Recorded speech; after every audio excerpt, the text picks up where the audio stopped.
कहानी की शुरुआत होती है गॉथम सिटी से, जहां पर सबसे पहले सॉसलाइट नाम के एक फैमिली मेंबर्स को दिखाया जा रहा था। ये बहुत ही ज्यादा अमीर लोग होते हैं जो किसी सेलिब्रिटी से कम नहीं थे। सॉसलाइट फैमिली के एक हस्बैंड और वाइफ कोई काली चीज अपने हाथों में लेकर नाले की तरफ बढ़ रहे थे। तब जाकर ये पता चला कि वो तो उन दोनों का बच्चा है जो अभी अभी पैदा हुआ था। दरअसल उस बच्चे की शक्ल खराब निकल गई होती है, इसीलिए उन दोनों ने अपने बच्चे को एक्सेप्ट ही नहीं किया। वो छोटा सा लड़का तो नाली के रास्ते बहते हुए गटर में चला जाता है, लेकिन गटर में थोड़ी दूर आगे जाने के बाद वहाँ पर बहुत सारे पेंगुइन्स दिखाई देते हैं। दरअसल कुछ टाइम पहले वहाँ पर एक जू हुआ करता था और अब जू पूरी तरीके से बंद होने के कारण कुछ जानवर वहाँ से निकलकर गटर में आ गए थे। ताज्जुब की बात यह थी कि वो सारे पेंगुइन्स उस छोटे से बच्चे की देखभाल करने लग जाते हैं। अब हमें कई सालों बाद गॉथम सिटी दिखाई जा रही थी, जहाँ पर न्यूज में ये खबर छपी हुई होती है कि उनके यहाँ पर पेंगुइन मैन आ चुका है। सभी लोग ये बात सुनकर काफी ज्यादा जागरूक हो जाते हैं। अब हमें यहाँ पर गॉथम सिटी में मैक्स नाम का एक बहुत ही बड़ा बिजनेसमैन दिखाया जाता है, जो सिटी के मेयर के पास आकर एक बहुत ही बड़ी पावर प्लांट बनाने की रिक्वेस्ट कर रहा था, क्योंकि इन सारी चीजों से मैक्स को बहुत ही ज्यादा फायदा होने वाला होता है। लेकिन मेयर ने तो मैक्स के इन सारे आइडियाज को एकदम से मना कर दिया था, क्योंकि गॉथम सिटी को अभी इसकी जरूरत ही नहीं। इसके बाद मैक्स एक रिपोर्टिंग इंटरव्यू देने के लिए आ जाता है। मैक्स से तो सारे न्यूज वाले अलग अलग टाइप के सवाल पूछ रहे थे। तभी अचानक से वहाँ पर जोकर्स का एक बहुत ही बड़ा ग्रुप आ जाता है, जिन्होंने वहाँ पर मौजूद सारे लोगों पर हमला कर दिया था। हालांकि बैटमैन जो गॉथम सिटी का रखवाला था, वो आकर सिचुएशन एकदम से कंट्रोल में ले लेता है। लेकिन उन जोकर्स ने तो मैक्स को किडनैप कर लिया था। वो जोकर्स मैक्स को सीधा गटर की नाली में लेकर आ जाते हैं। ये वही जगह थी जहाँ पर पेंगुइन मैन रहता था। वो सारे जोकर्स पेंगुइन मैन के ही आदमी होते हैं। पेंगुइन मैन का चेहरा तो बहुत ही ज्यादा बदसूरत था। दरअसल पेंगुइन मैन और कोई नहीं बल्कि वही लड़का था जिसे कि कई सालों पहले एक रॉयल फैमिली ने गटर में फेंक दिया था, और अब पेंगुइन मैन तो बहुत ही ज्यादा खतरनाक हो चुका था। पेंगुइन मैन मैक्स से कहता है कि उसे अपने मॉम एंड डैड के बारे में पता लगाना है, लेकिन शहर के सभी लोग पेंगुइन मैन को विलन मानते हैं, इसीलिए वो उसे शहर में आने ही नहीं देंगे। लेकिन मैक्स तो ये सारी चीजें करने से मना कर रहा था। तब जाकर पेंगुइन मैन मैक्स को धमकी देता है कि अगर उसने ऐसा नहीं किया तब वो उसके सारे काले चिट्टे सभी को बता देगा। दरअसल मैक्स गवर्नमेंट द्वारा खाली की गई जमीनों को हड़प लेता था और इसने ये बात किसी से बताई ही नहीं थी। इसीलिए अब मैक्स पेंगुइन मैन की मदद करने के लिए रेडी हो गया था। मैक्स यहाँ अपनी ऑर्गेनाइजेशन में आ गया था, जहाँ पर वो एक असिस्टेंट जिसका नाम सेरेना होता है, उससे ऑफिस में कुछ फाइल्स रखने के लिए कह देता है। यहाँ सेरेना डॉक्यूमेंट्स को जमा करने में लग गई थी, पर अब उसे गलती से वो डॉक्यूमेंट्स भी मिल जाते हैं जिसमें कि मैक्स के प्लान के बारे में सब कुछ लिखा था। दरअसल मैक्स गॉथम शहर में जिस तरीके से पावर प्लांट बनाने वाला था, वो शहर को इलेक्ट्रिसिटी प्रोवाइड नहीं करेगा बल्कि सारी इलेक्ट्रिसिटी एब्जॉर्ब कर लेगा। पर अब ये बात मैक्स को भी पता चल गई थी कि सेरेना ने उसके सारे सीक्रेट डॉक्यूमेंट्स देख लिए हैं। मैक्स के सारे काले चिट्ठे बाहर ना आए, इसीलिए मैक्स ने सेरेना को एक बहुत ही ऊंची बिल्डिंग से नीचे फेंक दिया था। सेरेना तो एकदम मरने की हालत में हो जाती है। तभी उसके पास बहुत सारी बिल्लियां आकर चाटने लग जाती हैं। कई बिल्लियों ने तो उसके घाव के अंदर काट भी लिया था,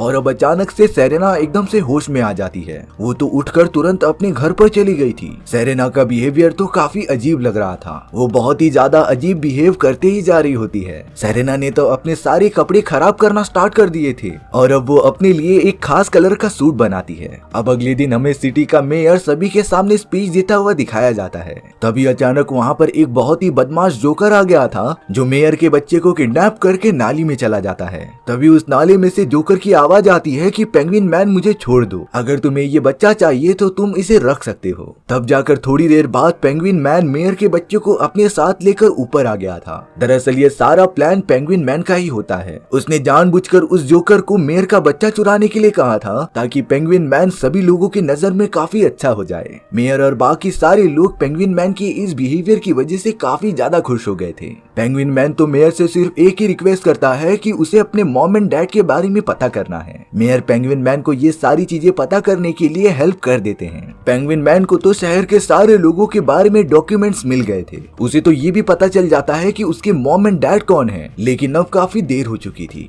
पेंगुइन मैन के तो मॉम एंड डैड काफी साल पहले मर चुके थे। पेंगुइन मैन तो अपने मॉम एंड डैड के कब्र के पास आकर काफी रोने लग गया था। पर अब उसने सारे रिपोर्टर से ये कह दिया था कि भले ही उसके मॉम एंड डैड अपने बचपन में उसे छोड़ दिया था, लेकिन वो उन्हें हमेशा के लिए माफ कर रहा है। पेंगुइन मैन के इस हम्बल बिहेवियर की वजह से वो शहर में काफी ज्यादा फेमस हो चुका था। सभी लोग उसे एक बहुत ही अच्छा इंसान मानने लगे थे। यहाँ मैक्स अपना नया पावर प्लांट बनाने के लिए ब्रूस नाम के एक बहुत ही बड़े बिजनेसमैन के पास आ जाता है। ब्रूस और कोई नहीं बल्कि बैटमैन था, लेकिन ये बात अभी तक किसी को भी पता ही नहीं है। मैक्स ने जब ब्रूस के सामने अपना ऑफर रखा तब ब्रूस मैक्स को साफ साफ मना कर देता है, क्योंकि ब्रूस ने मेयर के साथ ये सारी बातें पहले ही कर ली थी कि हमारे सिटी में अभी और कोई भी पावर प्लांट की जरूरत ही नहीं है। मैक्स ब्रूस की इन सारी बातों से बहुत ही ज्यादा गुस्सा हो चुका था, इसीलिए वो सीधा पेंगुइन मैन के पास आ जाता है। मैक्स को इस बारे में पता था कि अगर पेंगुइन मैन इस जगह का मेयर बन जाएगा तब वो उसके सारे काले कारनामों में मदद करेगा। इसीलिए मैक्स पेंगुइन मैन से ये कहता है कि उसे शहर का नया मेयर बन जाना चाहिए।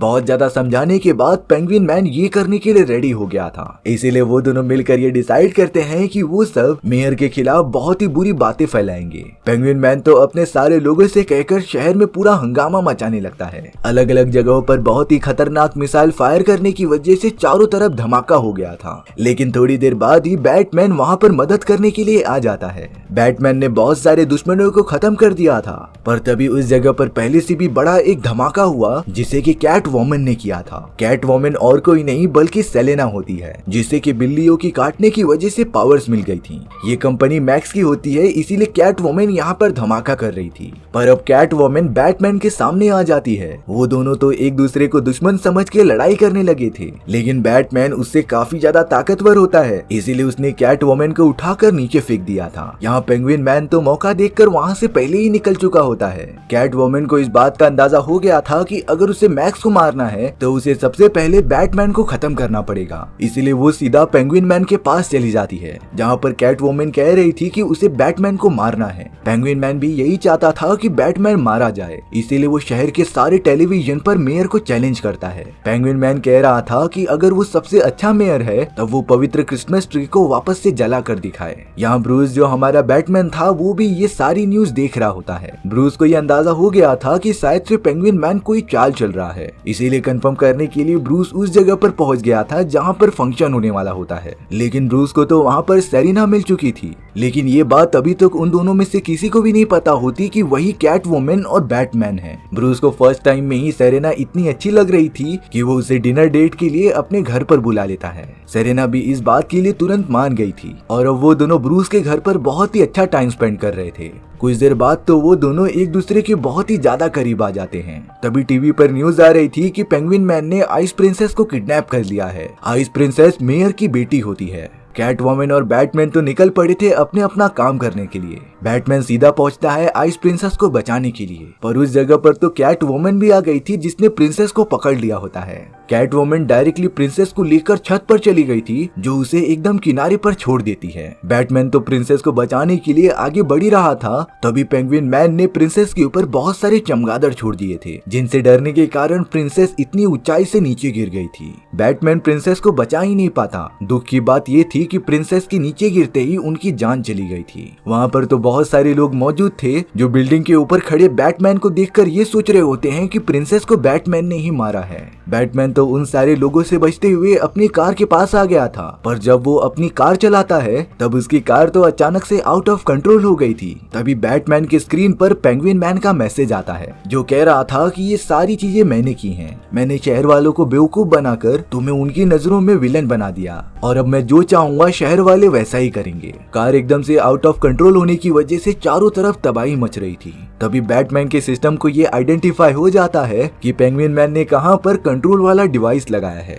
बैटमैन तुरंत उसे निकालकर अपनी कार कंट्रोल में कर लेता है। वहाँ कैट वुमन पेंगुइन मैन से बात कर रही थी कि वो लोग बैटमैन को मारने से चूक गए, लेकिन पेंगुइन मैन को जो भी करना था वो कर चुका है, इसीलिए अब उसे कैट वुमन की जरूरत ही नहीं। पेंगुइन मैन कैट वुमन के हाथ में अपनी उड़ने वाली छतरी पकड़ा देता है, जिससे कि कैट वुमन काफी ऊंचाई तक उड़ने लगी थी, पर वो बड़ी मुश्किल से अपना हाथ छुड़ाकर नीचे आ जाती है। कैट वुमन समझ गई थी कि पेंगुइन मैन उससे मारना चाहता था। अब अगले दिन ही शहर के सारे लोग पेंगुइन मैन को ही अपना नया मेयर बना देते हैं। पेंगुइन मैन सभी से काफी अच्छे से बात कर रहा था, तभी ब्रूस ने सारे सिस्टम जैम कर दिए होते हैं और अब वो उस जगह पर पेंगुइन मैन की रिकॉर्डेड ऑडियो प्ले कर देता है। दरअसल ब्रूस ने कार के अंदर पेंगुइन मैन की सारी बातें रिकॉर्ड कर ली होती हैं, जिसे सुनने के बाद सभी लोगों को पेंगुइन मैन की असली असली सच्चाई का पता चल गया था। सारी जनता पेंगुइन मैन के ऊपर अंडे और बटर मारने लगी थी। पेंगुइन मैन तो कैसे भी अपनी जान बचाकर वापस गटर में ही चला जाता है। अब वो बैटमैन पर बहुत ही ज्यादा गुस्सा हो गया था, इसीलिए पेंगुइन मैन अपने सारे लोगों के साथ ये प्लान बनाता है कि आज फेस्टिवल के दौरान वो शहर के सारे बच्चों को चुरा कर यहाँ पर लेकर आ जाएं।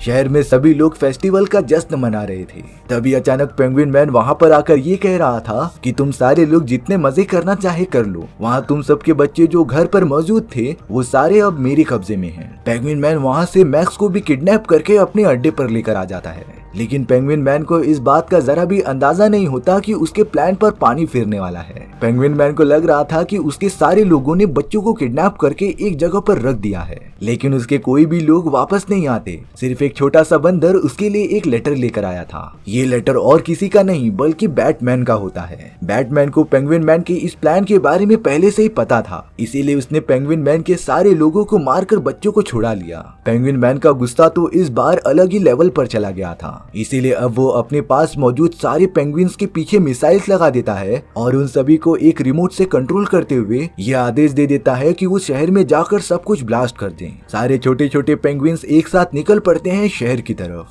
पर वो जैसे ही अपना मिसाइल ब्लास्ट करने जाते ब्रूस का साथी एल्बर्ट वहाँ के सारी सिग्नल्स जैम कर देता है, जिससे कि पेंगुइन मैन सारे पेंगुइन्स को कमांड नहीं दे पा रहा था। और अब एल्फर्ड ने अपने सिस्टम से ये कमांड दे दिया था कि वो सारे पेंगुइन्स वापस से गटर में चले जाएं। सभी पेंगुइन्स लगातार गटर की तरफ बढ़ने लगते हैं। यहाँ कैटवुमन ने तो मैक्स को पकड़ लिया था जान से मारने के लिए। तभी बैटमैन वहाँ पर आकर कैटवुमन को रोकता है। इस मोमेंट पर तो उन दोनों को अपनी सच्चाई का पता चल गया था। तभी मैक्स मौका देखकर पीछे से गोलियां चलाना स्टार्ट कर देता है। एक गोली बैटमैन को लगी थी, लेकिन कैटवुमन ने उसे बचाने के लिए सारी गोलियां अपने बॉडी पर ले ली। कैटवुमन बहुत ही ज्यादा गुस्से में मैक्स के पास पहुंच जाती है और इलेक्ट्रिसिटी का एक बहुत ही बड़ा झटका देकर उसे जान से मार देती है। पेंगुइन मैन गलती से एक लिक्विड में गिर गया होता है, पर वो जैसे ही बाहर निकला उस जहरे लिक्विड की वजह से पेंगुइन मैन भी मारा जाता है। सारी चीजें नॉर्मल होने के बाद एल्फर्ड ने बैटमैन को रेस्क्यू कर लिया था। यहाँ ब्रूस जो कि बैटमैन होता है वो कैटवुमन के बारे में सोच रहा था कि शायद से वो जिंदा हो। यहाँ ब्रूस यानी कि बैटमैन को लग रहा था कि कैटवुमन मर चुकी है, लेकिन रियलिटी ये थी कि कैटवुमन अभी भी जिंदा है। हमारी कहानी इसी तरीके से खत्म हो जाती है। व्यूअर्स, आपको ये स्टोरी कैसी लगी कमेंट सेक्शन में बताना भूलना मत। और अगर आपको मेरा एक्सप्लेनेशन 1% भी अच्छा लगा होगा ना तो वीडियो को लाइक एंड चैनल को सब्सक्राइब जरूर कर देना। मिलते हैं नेक्स्ट वीडियो में। Bye bye.